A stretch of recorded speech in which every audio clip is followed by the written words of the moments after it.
Opérateur, que voyez-vous, que souhaitez-vous du Congo d'aujourd'hui et de demain?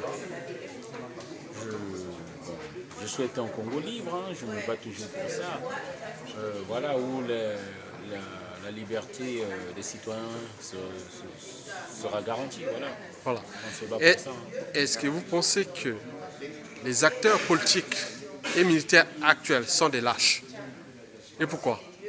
Ouais, je le pense parce que déjà ils ont attendu assez longtemps pour pouvoir réagir. Nous encore des civils et jeunes de ce pays-là, aujourd'hui on est encore plus courageux et déterminés qu'eux. Et pourtant nous vivons les mêmes réalités, eux et nous, même si on est en Europe, on est dans les mêmes difficultés. On n'arrive pas parfois à payer nos factures. On vit dans un pays loin des nôtres, c'est encore plus difficile. Et aujourd'hui, nous leur demandons de se ressaisir et il faut qu'on en sorte de là, de cette situation-là. Monsieur Donald, que pensez-vous de l'immobilisme de la jeunesse congolaise actuelle? Je vous informe que les bourses ne sont pas payées depuis des mois et presque des années. Voilà. Mais que pensez-vous? Comment on peut comprendre qu'ici en France, par exemple, quand il y a une situation pareille, les gens se révoltent. Mais nous, les étudiants, sont désormais immobiles. Ils ne bougent même plus. Même les salariés, les fonctionnaires, ils vont travailler pour rien. Ils ne payent même plus les traites, les salaires et autres. Mais ils sont là, ils ne se révoltent pas. Mais que pensez-vous de cette situation-là? Simplement ce que j'aimerais leur dire, c'est que ça va nous retomber dessus. Ça va nous retomber de cet immobilisme parce qu'il faut qu'ils retiennent qu'aucun peuple ne s'est libéré sans lutte. Il faut lutter. Peu importe le prix que nous aurons à payer, il faut lutter. La liberté, ça s'arrache. La liberté, on ne la donne pas comme ça. Et aujourd'hui, sachez que fin de fin, nous en arriverons à nous battre parce que la situation ne fera que s'envenimer. Ça ne va plus, nous aurons plus de difficultés plus que nous avancerons, parce qu'il n'y a plus rien. Et donc, c'est pourquoi moi, ce que je tiens à dire, ce que nous faisons pas aujourd'hui, demain nous finirons par le faire, parce qu'il n'y aura plus rien à manger. Et comme on dit, à un ventre la famille, à point d'oreille. Moi, j'appelle cette génération-là, comme moi je me suis levé, à se lever, et aujourd'hui à se battre pour leur avenir, et surtout pour l'avenir de leurs enfants. Donald, pourquoi vous ne connaissez même pas le général Mokoko? Vous ne connaissez même pas Paulé Makaya. Mais pourquoi vous soutenez ces gars-là? Je les soutiens parce qu'ils ont déjà le même combat que moi, les mêmes aspirations que moi. Et aujourd'hui, ils ont accepté même aller jusqu'en prison pour leurs idéaux. C'est fort louable. Et moi, je pense que nous devons être à la hauteur, nous devons être dignes d'avoir de tels défenseurs. Moi, je pense qu'aujourd'hui, nous devons leur rendre l'appareil. La jeunesse doit se lever afin de se battre pour la libération de ces gens-là.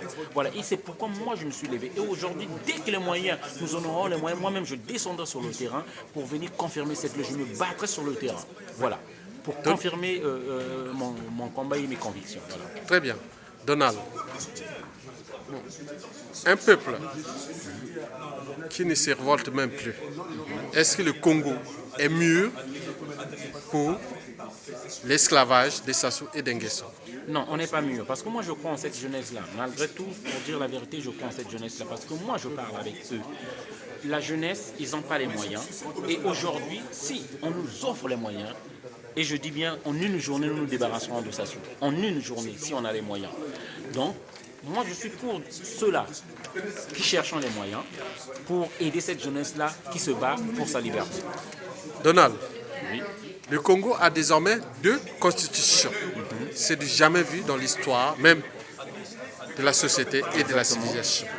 Mais qu'en pensez-vous? Mais c'est simplement, comment dire, il n'y a pas de mot pour décrire ça, c'est simplement du gangsterisme, du banditisme à l'état pur, voilà, c'est simplement ça. Donc, ça nous montre encore une fois de plus qui nous avons à la tête de ce pays-là. C'est un bandit armé qui a tout, qu'on n'aime pas, mais qui se maintient par la force. Voilà. C'est lui la Constitution, c'est lui l'armée, c'est lui la police, c'est lui le bourreau, c'est lui le juge. Donc voilà. Le Congo devient donc la propriété des Sassou et des Nguesso alors? De Sassou, personnellement je dis mais qu'il a le pourquoi droit de vie et de mort tout Congolais. Mais pourquoi nous ne sommes pas capables d'éjecter ce mec-là? C'est ce que je dis. Peut-être qu'il y a aussi l'immobilisme dans les zones nord, il faut le reconnaître. Il faut reconnaître cet immobilisme-là. Moi, j'appelle à cette jeunesse-là. Une fois que cette jeunesse-là se lèvera, moi, c'est sûr, on ne demandera pas à la jeunesse du Sud de se lever. Ça sera automatique et cela se fera automatique. Voilà, donc je demande à cette jeunesse de Mpila, cette jeunesse de Talanga et de Wenze de se lever. Il faut prendre le relais. Donc, vous pensez que si la jeunesse du nord des quartiers nord de Brazzaville se révolte, les quartiers sud de Brazzaville vont les accompagner. Ça, c'est sûr et certain. D'accord. Voilà. Alors, pour terminer, que pensez-vous de la jeunesse, de l'avenir du Congo, selon vous, pour cette dictature de Denis Sassou Nguesso? Une chose qui me rassure dans tout ça, je me dis qu'aucun dictateur n'a vaincu un peuple. Ça, c'est dans l'histoire de l'humanité, c'est ce que nous savons. C'est question de temps, c'est simplement question de temps pour en finir avec Sassou. Et tel que nous sommes partis, avec la misère actuelle, la crise actuelle, parce qu'un dictateur, c'est quoi? C'est quelqu'un qui se fait obéir parce qu'il donne de l'argent. Et aujourd'hui, le Congo n'a plus d'argent. Et je pense que la mangue est mûre, elle va bientôt tomber. Voilà, c'est ce que je peux dire. Donald, c'est reconnu que vous êtes rentré dans l'histoire de la résistance congolaise. Merci. À la diaspora, vous savez que toute la matière grise est parmi vous. Merci. Donc c'est le monde de demain du Congo qui va réformer le Congo, restituer le Congo, repenser le Congo de demain. Alors, que pensez-vous de votre et de vos rencontres avec cette matière grise congolaise de la diaspora? Bon, mais ce n'est qu'une joie et beaucoup d'honneur pour moi. C'est peut-être ces grands souvenirs qui vont rester dans ma vie, avoir rencontré peut-être le grand Ayatonga, voilà, qui a une bonne réflexion, ça il faut l'avouer, et qui est bien cartésien, réaliste de la situation que nous vivons, et un grand lutteur pour notre pays, le Congo. C'est une fierté pour le Congo, voilà. Et demain, et si demain, vous, en tant que jeune résistant, et que demain, vous serez peut-être un des acteurs politiques du Congo post-dictateur Sassou Nguesso, et demain, et si vous devenez demain un jeune actif post-dictature Denis Sassou Nguesso, peut-être même président du Congo qui le dit, parce que vous avez quand même... Allez, que pensez-vous aujourd'hui par rapport à cette histoire de la résistance? Dites-moi. Mais en fait, comme on dit, cette histoire, ça sera comme une éducation, une leçon, une expérience pour le Congo, afin que demain nous ne retombions plus dans les erreurs, ces erreurs comme ce que nous vivons actuellement, d'avoir fait revenir des gens immoraux dans la politique congolaise. Parce que Sassou, c'est un homme mort pendant la conférence nationale, c'est un homme mort. Mais il y a des gens qui l'ont ressuscité. Et voilà, le monsieur avait joué le serpent mort fatigué, il a fait passer la corde et puis là il nous mord au talon. Donc moi je pense que dans le futur du Congo, on n'acceptera plus dans la classe politique des gens immoraux. Voilà. Bon, je vous remercie et je te remercie mon petit Donald. Et bien à plus, continuons la lutte. Vous savez que la dictature n'a pas de concurrent tant que le peuple ne relève le défi. Les défis. Voilà. C'est dans le coup d'état permanent de François Mitterrand de 1964. Voilà. On est d'accord?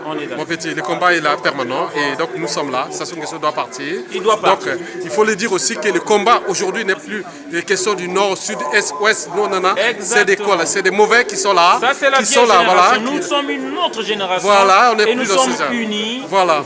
Merci beaucoup. Nous avons compris les erreurs du passé et cette fois-ci. Merci beaucoup. Cette vidéo sera publiée dans ma page YouTube et aussi dans bien les réseaux sociaux et médias sociaux. Et merci. Et à plus et continue le combat mon petit journal. Allez, merci.